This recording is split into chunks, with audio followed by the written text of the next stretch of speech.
You are Locked On Braves POSTCAST, part of Locked On Sports Atlanta, your team every day.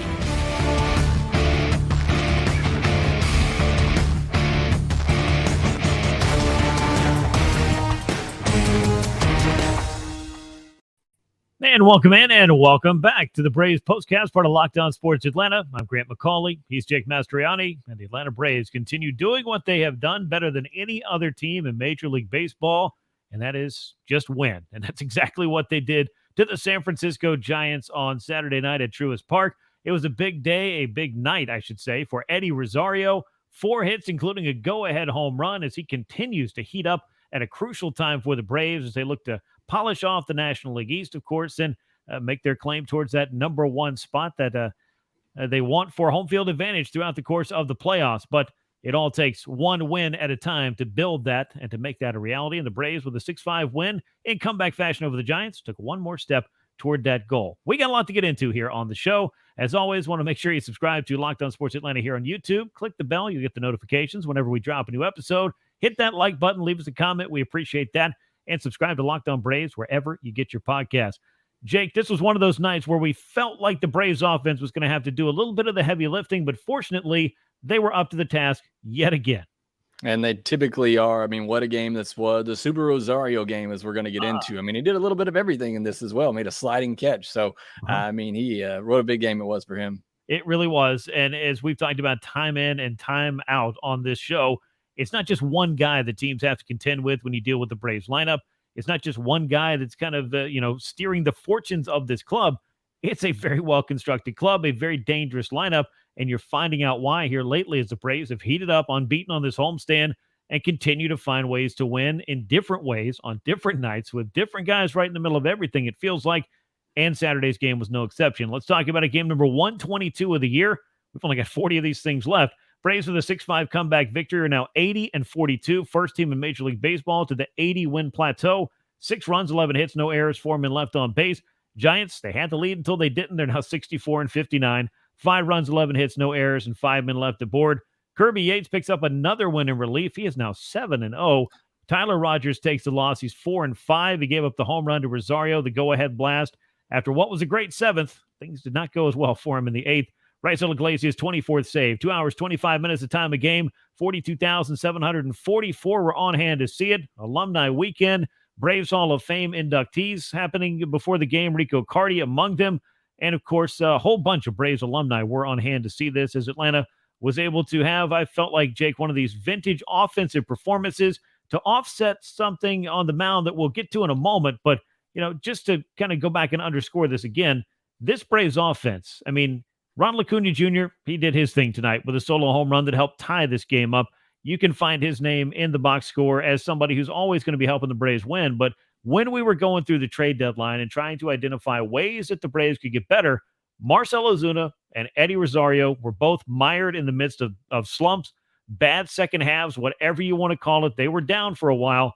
But over the last couple of weeks, both of these guys have stepped up big. And it wasn't just Rosario, but it was Ozuna on this night as well.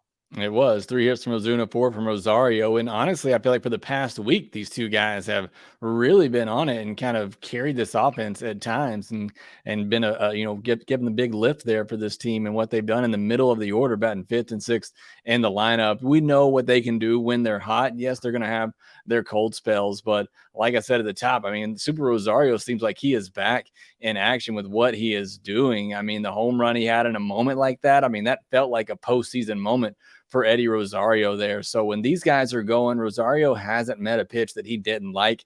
It's all just if he's in that groove and the timing is down and he's racking up those hits, you know what he can do, and it's so special to see. But this offense, like you said, just top to bottom, yeah, those were the 2 big guys, but I mean, just about everybody else played a role in this as well. And that's just, again, we talk about it every night. It goes and speaks to the depth of this lineup. Yeah, I mean, it's guys who get on base whatever way they can, whether it's a walk or a hit. Clutch hits that come with 2 outs. There's been quite a few of those over the course of the season. Of course, the most recent Braves winning streak, and they continue to find ways to do it. Eddie Rosario went 4 for 4, had a double, got the Braves on the board early on in the game. Hit the home run, of course. 3 runs knocked in, couple of runs scored for him. And Marcell Ozuna, 3 out of 4 now with a run scored. He was pinch run for when he got on base right before Rosario hit the go-ahead home run. Luke Williams came in to run for him, so he didn't get that second run scored. But it was Marcell Ozuna again who was trying to get a rally started for the Braves, and in fact, he did. 3 for 4, a 16-game hitting streak now, ties a career high, Jake. This has been a very strange ride for Marcell Ozuna in a Braves uniform. 2023 may have been a microcosm of the good and the bad and everything in between in terms of the on-field performance for him. Early on, it looked like more of the same from the last couple of years. Here since May 1st, and particularly again here since August the 1st, he's looked like the Ozuna the Braves had back in 2020. Big hits, good plate appearances, great plate discipline, using all fields, and he can hit the ball hard, but Marcell looks like he has gotten awfully comfortable, and the Braves are very happy to see that. He does. One thing you can tell there is when he's laying off that stuff down and away and he's forcing pitchers to come in on him, he is one of the best at pulling his hands inside the baseball. He did it on a pitch tonight. I don't know how he does it, but he's able to get the barrel in and drive those pitches to left field. It's just truly incredible, and that's just kind of how locked in he is right now. But you mentioned other than April and then a bit of a slow start in July as well, really didn't pick up till the end there. I mean, this has been the 2020 version of Ozuna that the Braves thought that they were signing up for. So took a little while to get here. Hopefully it's here to stay for at least for the remainder of this contract that the Braves have. And it's been a welcome sight because what a presence he is now, an OPS over 800 on the season, 3 hard hit balls tonight. I mean, he is a force in the middle of this lineup. Yeah, I mean, the Braves needed that most certainly because they're on the hook to pay him and they would like him to be a contributor. But more so than that, I mean, when he is right, what he can do and what he showed you, especially with the style of at bats that he's having, the quality of those plate appearances. And again, as you mentioned, just the ability to, do things and hit the ball hard when you don't feel like he should be able to get to a pitch. Somehow he manages to put a barrel on it. That's always good to see. Speaking of putting a barrel on the ball, Ronald Acuña Jr. does that better than just about anybody. And he did it on this night with home run number 28 of the season. It tied things up in the 5th inning. Puts Ronald on pace for 37 home runs on the year. He's still on pace for well over 70 stolen bases as well, if you're keeping track of that. 2 home runs away from not just the 30-30 club, but the 30-50 club. I mean, Ronald is just a special player in the midst of a special season. The Braves offense can certainly do things beyond just Ronald Acuña Jr., but I know a lot of people have kind of said, all right, well, if he's an MVP candidate, he needs to come up with some big moments.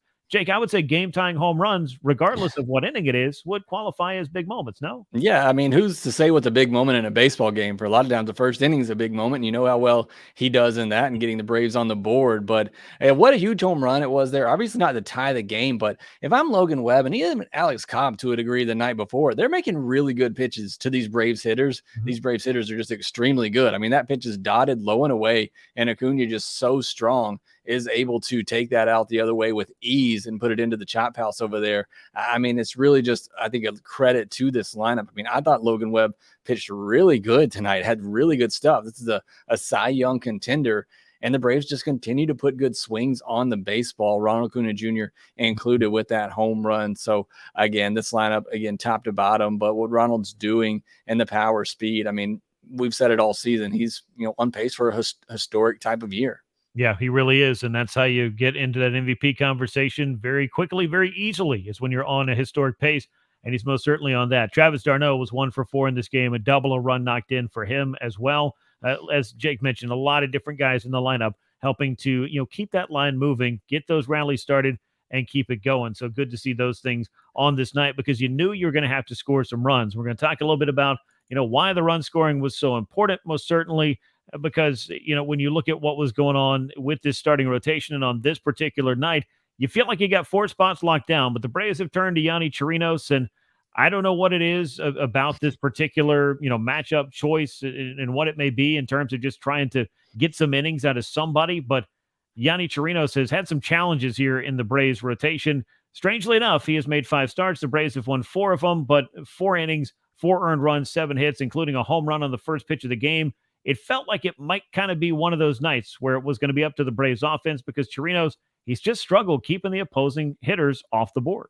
Yeah, and a Giants lineup that's really been struggling lately, and Braves pitching staff that had put up a lot of zeros, and right out of the gate, first pitch of the game, that goes away with a leadoff home run. I mean, I'm as confused as a lot of people out there as why they keep going to Chirinos. And I know the Braves development staff is great, and I'm sure they saw something in there that maybe they could figure out. And I think there's a role, and I said this from the beginning, that maybe a long reliever type role is, where he ultimately ends up. But he just can't get through a lineup 2 or 3 times successfully. He hasn't been able to get an out in the 6th inning. He's given up at least 3 or more in all of his starts, and typically it's more. So again, I don't know.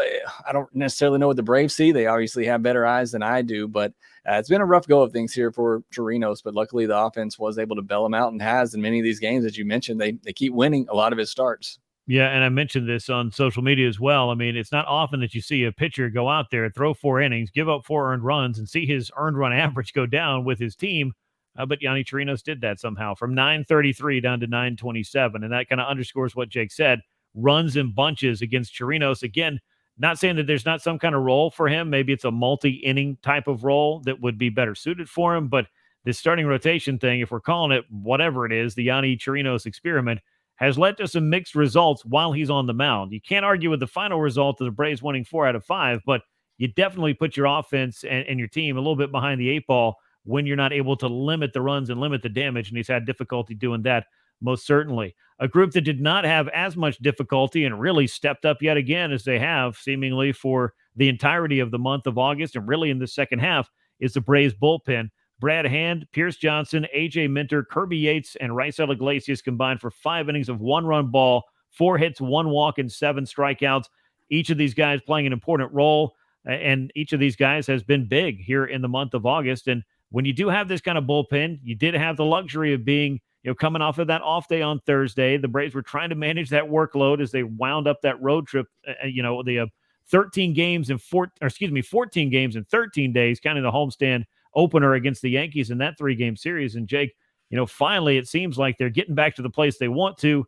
Bullpen had to go out and throw 5 innings, but you hope with Max Fried going tomorrow, which we'll get to a little bit later, maybe this was the night where you could afford to empty out the bullpen and use 5 guys to really close this thing out. And I think that's the big key there, where the Braves rotation was struggling and they were losing some of those games because they were having to go to the bullpen a lot. And there were those close games like this, or maybe they were losing. And you went to some of your guys at the bottom of the bullpen and they kind of let it get out of hand a little bit or let them extend the lead. Big credit to Snicker here. You got your bullpen rested. They were down, and you still go to Pierce Johnson and A.J. Minter there to hold that score right where it was and allow this offense to come back and do so. Kirby Yates has been really good lately. I know he walked a batter in this one, and that's kind of been something he struggled with more so earlier in the season, but I think he's been really good as of late. And Iglesias, I mean, he has just been outstanding in the 9th inning, looking more like the second half of Iglesias we saw last year. So, yeah, we've talked about it on here several times now. This bullpen gets a little bit overlooked, but they have just been dominant, especially since the trade deadline.